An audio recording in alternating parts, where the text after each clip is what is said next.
কার্তিকের ওভারের পরের বল আবারও সাপাটে চালিয়েছেন বোলারের মাথার উপর দিয়ে সীমানার বাইরে পাহাড়ি ছয়। যে মুহূর্তে দল কিন্তু একটা খাদের কিনারায় পৌঁছে গেছিল, ঠিক সেই মুহূর্তে পলাশ অত্যন্ত দক্ষতার সঙ্গে নিজের উইলের মাধ্যমে কার্তিককে প্রহার করলেন। রান সংখ্যা বেড়ে দাঁড়িয়েছে 36। ভালো দলের 6টি রান, ভালো পলাশের 6টি রান। হাতের ব্যাটকে হাতিয়ার করে এই মুহূর্তে পলাশ প্রস্তুত। কার্তিক পরবর্তী যে ডেলিভারিটি রাখলেন অফ টাইমে পড়ে হালকা টান নিয়ে বেরিয়ে যাচ্ছিল, পলাশ খেলতে পারেননি। সেই সঙ্গে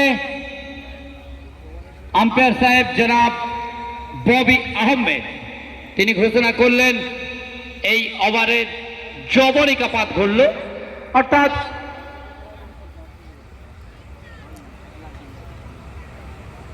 চার ওভার শেষে রান সংখ্যা 36।